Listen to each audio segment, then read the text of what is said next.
Welcome to this episode, Remembering Jasper and Coping with Pet Loss. Today we're diving into a profoundly personal and universal topic, grief, especially the grief that comes with losing a beloved pet. Losing a pet isn't easy. It's like losing a piece of your heart. And for many of us, it feels just as intense as losing a close family member.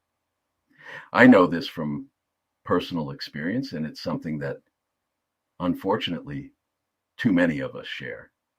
If you're struggling with pet loss, please know first and foremost, you're not alone.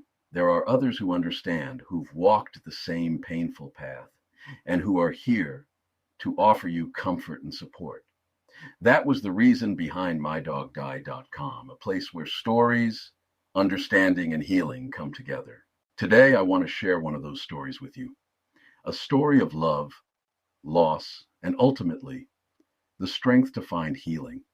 It's about Terry and her journey after losing her beloved dog, Jasper. Terry's story is deeply moving, and I think it will resonate with anyone who's felt the immense weight of loss after parting with a pet. Through her experience, we'll explore how she found solace amidst the heartbreak. Her path is a testament to the unwavering bond between humans and their pets, and to the resilience of the human spirit, grief-stricken as it may be. So let's take a moment to reflect and listen. Terry and Jasper shared something rare, a bond so profound it became the anchor for life's many twists and turns. Over the 12 years they spent together, Jasper wasn't just a dog. He was comfort. He was joy. He was family. Terry described how he was right there through thick and thin, whether it was heartbreak, triumph, or the simple routines that make up our days. You know, those little things we often take for granted. To her, Jasper was a constant, a partner in all her tomorrows. She remembered the sound of his paws on the kitchen floor, the way his tail never stopped wagging when she came home. For her, just seeing Jasper's joy became its own special kind of therapy, a reminder of the beauty in the everyday. And when life got tough, and let's face it, it always does, he was still there, that unwavering presence, just sitting quietly, always knowing when she needed him the most without even needing to ask. But time has a way of, interrupting the things we hold most sacred, doesn't it? Jasper fell ill, and Terry, being the devoted friend she was, tried everything. Sleepless nights spent digging through research, buying every remedy she could find, making those endless trips to the vet. It was all her way of saying, "I'm not giving up on you." And Jasper, resilient as he was, held on longer than anyone expected. But eventually, the day came when she had to say goodbye. That moment, the moment of letting go, it's something you never quite prepare for. Not really. Terry described holding Jasper one last time in her arms, feeling the rhythm of his last breaths. It was like her entire world crumbled in an instant. When she walked out of the vet's office without him, she said it was as if a piece of her heart had been left behind, permanently missing. I can't help but think about my own dog, Blue. He came into my life during one of my messiest, most uncertain chapters. He was just there for me. I remember this one day specifically. I'd been out on this endless hike, just trying to clear my head. And out of nowhere, he comes bounding up a hill, tongue out, just the happiest little soul. And in that moment, I thought, if only we could all love life the way they do. Jasper was that kind of spirit for Terry. An unparalleled joy, the kind you really only understand once it's gone. After Jasper passed, Terry described feeling like she'd lost the very rhythm of her days.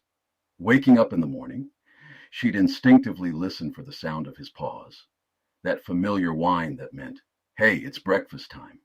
And when nothing came, that silence, it was uh, deafening.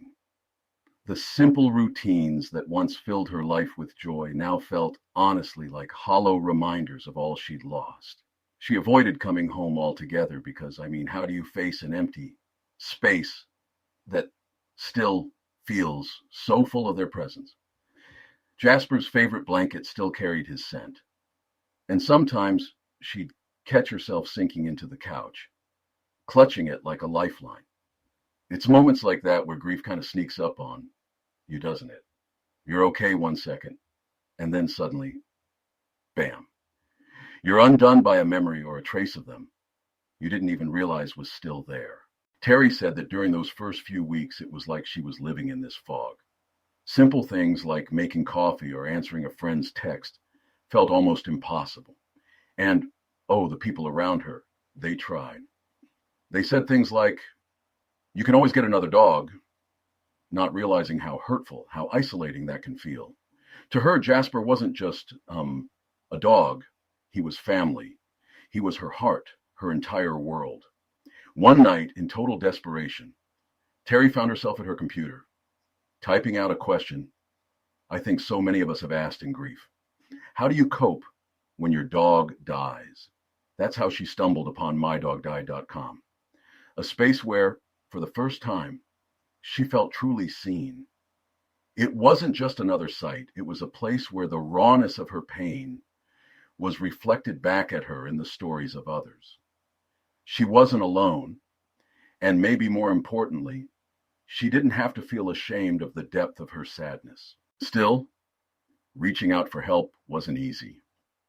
When she scheduled her first counseling session through the site, Terry admitted she almost canceled. She worried, that the counselor might not really get it, that they'd just tell her to move on, or worse, that they'd say it wasn't worth grieving so deeply. But Sarah, the counselor she connected with, was nothing short of incredible.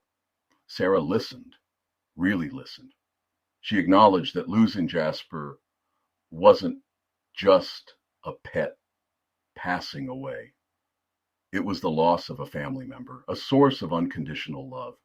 Terry said their sessions became this safe space where she could fully express her grief, her anger, her longing, and even her guilt for moving forward without him. In those conversations, she began to realize that grieving didn't mean forgetting. It was about carrying Jasper's love with her in a way that could eventually feel light instead of crushing. Terry discovered that even in the midst of her grief, there were ways she could create something meaningful, something that honored Jasper and the bond they shared. One of the first things she did was craft a scrapbook. She gathered their favorite pictures together, little mementos from their adventures, and even scribbled down memories as they came to her, just so she wouldn't lose them. This small act of preserving their story helped her, she said, to shift her focus, not away from the pain, but toward the love they'd shared. She also planted a tree. It was this quiet, simple gesture that carried so much weight. Watching it take root and grow became symbolic for her, a reminder that Jasper's spirit wasn't gone. It was continuing in its own way. And when she'd sit near that tree on the days when missing him felt unbearable, it gave her a sense of grounding, something physical she could hold on to in a world that suddenly felt so empty without him. But Terry didn't stop there. Over time, she found that giving back to others could help her make sense of her loss. She began volunteering at a rescue shelter, helping dogs find the loving homes they deserved, just like Jasper found with her. It wasn't something she planned. It sort of just happened. But those moments, being surrounded by the wagging tails and bright eyes of dogs in need, began to heal her in ways she hadn't expected.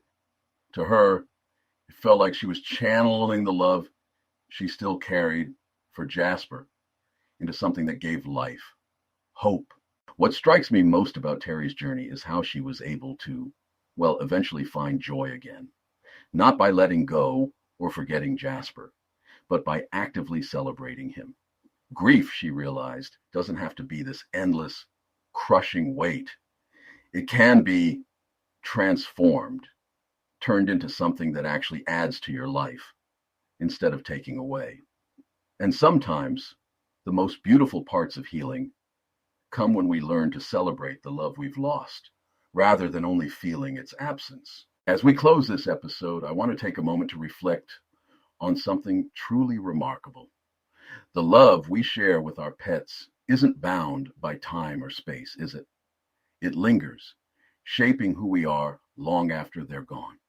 That's the gift they leave behind. A love so pure, so unconditional, it stays with us always. If you're grieving the loss of your pet, remember you don't have to face it alone. Whether it's through sharing your story, seeking support, or taking steps to honor their memory, there's a path to healing that's uniquely yours. And when grief feels unbearable, it's okay to reach out. There is help. There is hope. At mydogdied.com, we've created a space for those who, like you and me, have loved and lost deeply. Whether it's finding comfort in shared stories, speaking with someone who understands, or simply knowing you're not alone in this, healing starts here. So, in memory of Jasper, of Blue, and of all the beloved pets who've left their paw prints on our hearts, let's carry their love forward. Let's celebrate who they were and the unconditional joy they brought into our lives. I'm Don Barnes, and thank you for joining me on this journey of remembrance and healing. Until next time, take care of yourselves and hold on to the love. Your love for your pet never fades, and neither should your support. If you're grieving, don't go through it alone. Visit mydogdied.com or call us at 855-925-2658 and connect with those who truly understand. Healing starts here.